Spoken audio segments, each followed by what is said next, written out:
Okay, on this page, we want to take a look at Jesus again, and the Bible tells us that Jesus was the express image of the Father. If we've seen Jesus, we've seen the Father. If we know Jesus, we know the Father. And then also, the Bible tells us that Jesus did the works of the Father.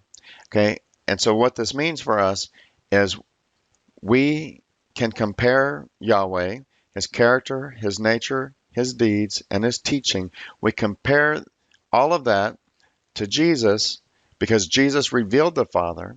So then what we can do is if the teaching, the deeds, and the character and nature of Yahweh align with Jesus, then they would also align with the Father. But if they don't align, then that means that Yahweh is not the Father, nor is he from the Father. Okay, so let's just look at these passages. John 14:7 to 9. If you had known me, you would have known my Father also. And from now on, you know him and have seen him. Philip said to him, Lord, show us the Father, and it is sufficient for us. Jesus said to him, Have I been with you so long, and yet you have not known me, Philip? He who has seen me has seen the Father. So how can you say, Show us the Father? So here, Jesus plainly says that if we know him, then we know the Father. If we've seen him, then we've seen the Father.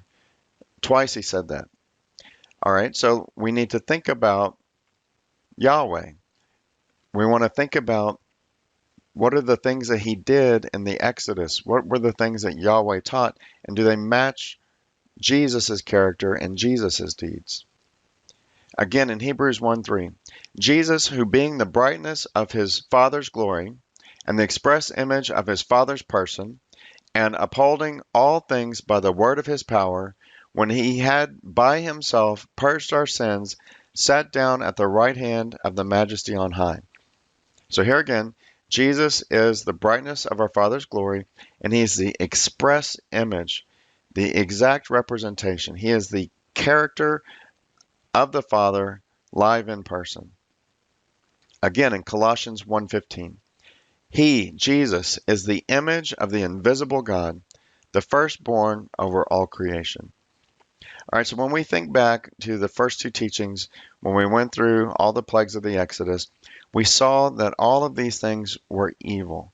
We saw that there was death, destruction, they were plagues. These are all workings of Satan. Okay, Jesus never brought death, he never brought sickness. Jesus never harmed anybody. Jesus never punished anybody. Jesus never hardened a heart. Jesus taught people. He wanted them to know the truth. Jesus did good things. He healed. He brought life. He raised the dead. He set people free from demons. He never oppressed people. And we saw that all those plagues, they were oppression. They were there were sicknesses. There was death and destruction. There were all kinds of evil deeds that Yahweh did as mighty signs and wonders. And those deeds do not align with the image of the Father that Jesus revealed to us.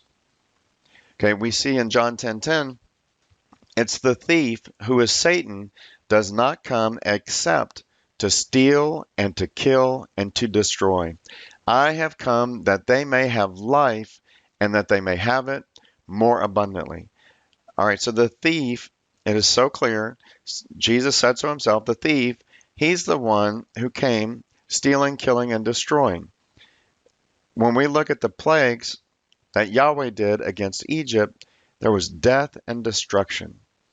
Death and destruction. There was also stealing because he would destroy things. For example, the livestock. He stole their food from them by killing the livestock. He stole labor from them by killing the animals. He stole from them by destroying their animals, by destroying their food, destroying the fruit trees and the crops. That's stealing. Okay, he killed animals. He killed people. He killed the firstborns. He killed everything with hail. He killed with pestilence. He was killing. He was destroying. He brought storms to destroy. He made the river and all the waterways filled with blood toxic, and all the life in the rivers and all the waterways it died. And there was stench and death and destruction. There was frogs, flies, lice, locusts, all these things, destruction, stealing, killing, destroying. Jesus said these are the workings of Satan. Okay, those are the deeds of Yahweh. You can see that those deeds are in exact opposition to the deeds of Jesus, and the deeds of Jesus are the deeds of the Father. I, Jesus, have come that they may have life and that they may have it more abundantly. Okay, life is not being afflicted with boils on your body. Life is not the slaughter of the firstborns. Life is not being killed with hailstones and fire from heaven. Life is not being eaten up with lice and flies and having frogs and foul things, all over. That's not life. That's stealing, killing, destroying. Jesus came to give us life more abundantly. Sickness, a plague, a pestilence is not life more abundantly. That's steal, kill, destroy. Okay, having your crops destroyed by insects, having your crops destroyed by hail, that is not life abundantly. That is steal, kill, destroy. So again, it is so plain to see the deeds of Yahweh in the Exodus were utterly evil. They were acts of Satan. They were stealing, they were killing, and destroying. And then in Luke 9:56, Jesus says, "For the Son of Man did not come to destroy men's lives, but to save them." And they went to another village. Okay, so Jesus revealed the image of the Father to us. So Jesus did not come to destroy men's lives. That means our Father does not come to destroy men's lives. Jesus came to save lives. Our Father comes to save lives.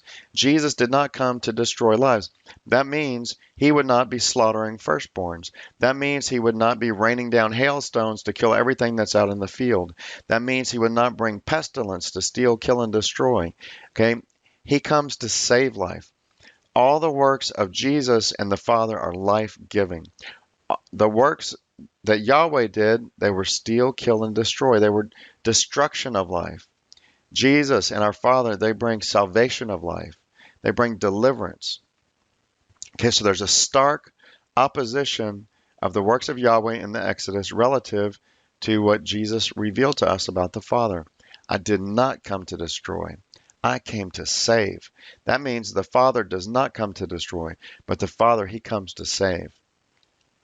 And then in John 10:37 to 38, "If I do not do the works of my Father, do not believe me. But if I do, though you do not believe me, believe the works, that you may know and believe that the Father is in me and I in him." Okay, well, we know the works of Jesus, but let's just read a few. Luke 7:22. Jesus answered and said to them, "Go and tell John the things you have seen and heard, that the blind see, the lame walk, the lepers are cleansed, the deaf hear, the dead are raised, the poor have the gospel preached to them." Okay, so these are works of the Father because they are works that Jesus did, and Jesus came to do the works of the Father. Okay, so all these things, these are giving of life. And you can think about the deeds of the Exodus. There, there was death and destruction. There was pestilence. There was sickness. There were boils. There was the killing of firstborns. So there was stealing, killing, destroying. There was death and destruction. And that's opposite of the works of the Father. The works of the Father are healing, cleansing, bringing hearing and sight, raising of dead, not making poor, but preaching to the poor. When you destroy all the crops, when you destroy all the livestock of the people of Egypt, what are you doing? You're making poor. When you destroy their sources of water and different things, you are making them poor. You are afflicting them and oppressing them. And everything Jesus did, he was setting free from oppression. He went around doing good, healing all who were oppressed by the devil, for God was with them. And then Luke 4:18, he said the Spirit of the Lord was upon him so that he would preach the gospel to the poor, so that he would set people free from captivity. He would set them free from oppression. He would bring recovery of sight to the blind, and he would also heal the brokenhearted, and he would proclaim the acceptable year of the Lord. So he came speaking good things and doing good things, setting free from captivity and oppression and sickness, not putting into captivity and sickness and oppression such as the plagues of Egypt were. All right, so let's go on. Okay, mock-up warning. The following